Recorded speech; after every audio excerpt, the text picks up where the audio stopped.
Welcome back sa Panahon TV. Time check po muna tayo, 5:13 ng umaga ayon sa Philippine Standard Time. Mga kababayan, sa puntong ito makakasama po natin si Pagas sa weather forecaster Glyza Escolar para bigyan tayo ng update sa magiging lagay ng panahon sa mga susunod na oras. Good morning, Mrs. Escolar.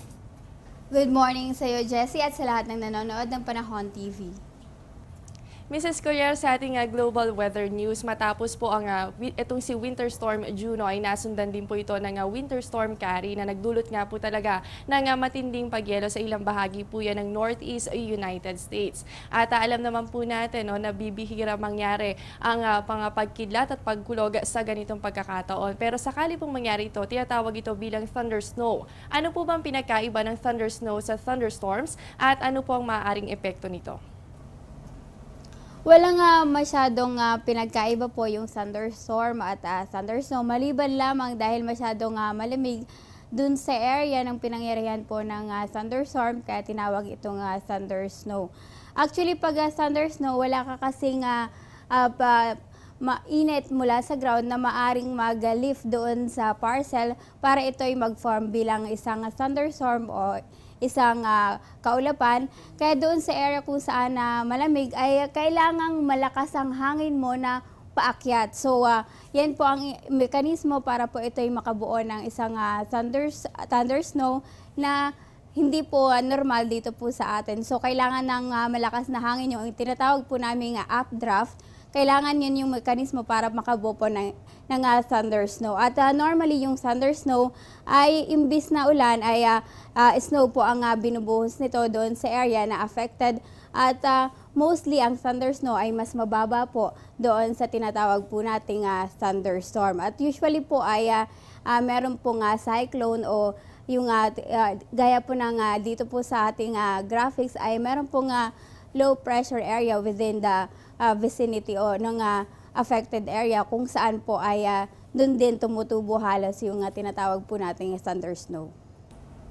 Alright, at naintindihan na nga po natin ang pagkakaiba nitong thunder snow sa thunderstorms at hindi gagaya po dito sa Pilipinas, no, ang nararanasan po natin ay thunderstorms at dito po nararanasan natin din yung mga thunderstorms kahit wala tayong mga low pressure area o kaya naman ay tropical cyclone. At dito po sa atin, imbis na snow, ang thunderstorms ay nagbubuhos po yan ng mga mahihina hanggang sa katamtamang pag-ulan. Kaya naman patuloy din po tayo dapat na nag-monitor sa mga weather updates na ilalabas ng Pag-asa dahil kadalasan po nakakaranas tayo ng tinatawag natin na localized thunderstorms, lalo na sa hapon o kaya naman ay sa gabi. At Mrs. Escolar, ngayon nga po, marami sa mga kababayan natin ang nagtatrabaho at naninirahan sa bahagi kung saan apektado nito nga winter storms. At kasama rin po sa mga weather terminology na nababanggit sa mga weather forecast ay itong tinatawag na wind chill. Ano po ba ito at gaano ito kadelikado? Actually, ang wind chill ay halos kilala na rin dito sa ating bansa, lalo na pag panahon po ng amihan, ay yung ating mga kababayan ay may ginagamit na rin na term na chill. Ibig sabihin, pag malakas ang hangin at malakas po ang ginaw po, lalo na sa madaling araw, yung ating body temperature, yung natural po na init ng ating katawan, ay halos hindi siya nakaka-cope up o hindi niya papantayan yung lamig ng environment sa init po ng temperatura ng ating katawan. Kaya usually nakakaranas po tayo ng parang naninigas ang ating muscle o yung usually nagtitiimbagang po tayo pag nakakaramdam tayo ng malamig na hangin at maginaw na pakiramdam, lalo na po kung panahon po ng amihan. Usually yun po yung same term po sa atin. Yun din po yung terminolohiya, lalo na sa mid-latitude o yung nangyaring winter storm kung saan ginagamit po yung terminolohiya wind chill. At Mrs. Escolar, nabanggit nyo na rin po itong hanging amihan o yung northeast monsoon. Alam naman natin na magpapatuloy po yan hanggang ngayong month ng February. Ano pa po ba yung mga ibang prevailing weather system natin para sa buwan na ito? Ang buwan ng Pebrero ay tinatawag pa rin po nating buwan ng amihan at usually po isa po ito sa buwan kung saan po nagpipik ang ating amihan. So ito po ang ating mga weather system na makakaapekto sa bansa buong buwan po ng Pebrero. Una, yung tail end of a cold front. Alam naman po natin na Pag tail end of a cold front, boundary po yan ng malamig na hangin na galing ng Siberia at yung mainit na hangin na normally naman po nandito sa dagat Pasifiko. So kung tail end of a cold front ang nakakaapekto, maaari pong mayroong mga pag-ulan at meron niyang pagkidlat, pagkulog. Samantala dito po sa northeast monsoon ay alam naman po natin na mahinang mga pag-ulan ang dinudulot nitong panahon po panahon po sa atin, lalo na dito sa may area po ng Luzon. At asahan din po yung maginaw na madaling araw o gabi o yung mababang temperatura.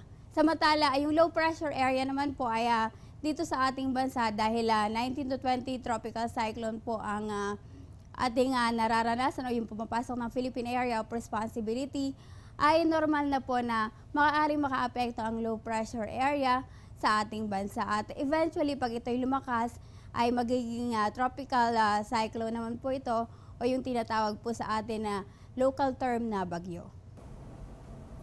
So yan po mga kababayan, bukod sa northeast monsoon ay asahan din po natin na sa mga susunod na araw o sa loob ng buwan ng Pebrero ay posible po nating maranasan itong tail end of a cold front, at kadalasan po nagbibigay ito ng maulan na panahon lalo na sa mga affected areas. Ganon din po ang pagkakaroon ng low pressure area at tropical cyclone. At base nga po sa climatological records ng Pag-asa, yung average number ng tropical cyclone natin para sa month of February ay nasa 0 to 1. So yun po yung average number, kaya naman patuloy po tayong magbantay sa nagiging kondisyon ng ating panahon. At Mrs. Escolar, kaugnay pa rin po dito sa northeast monsoon o hanging amihan, saan po ba natin naitala ang lowest temperature ngayong araw?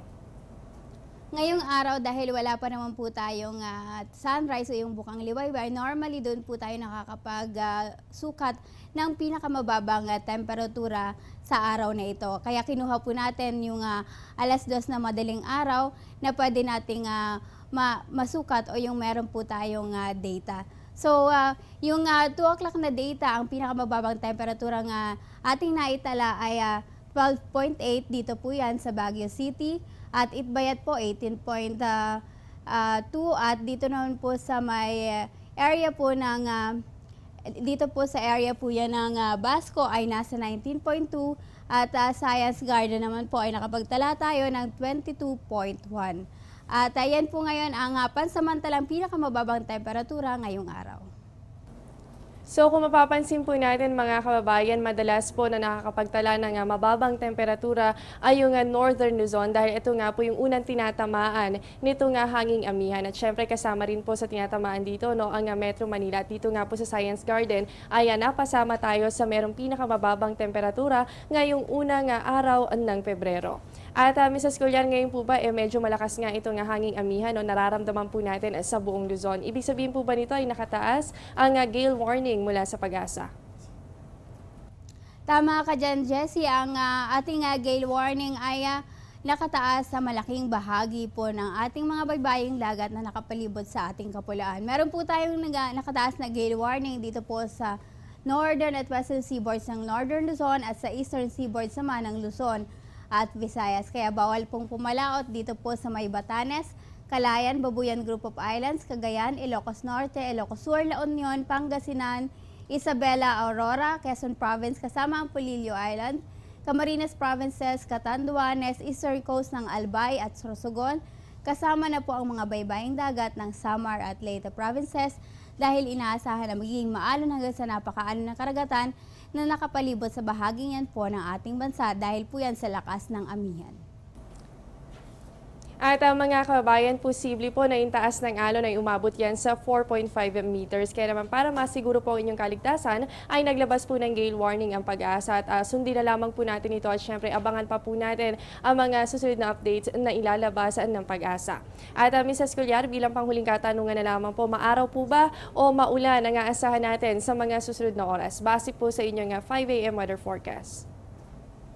Ito naman po ang magiging lagay ng ating panahon sa loob ng 24 oras sa buong Kapulaan.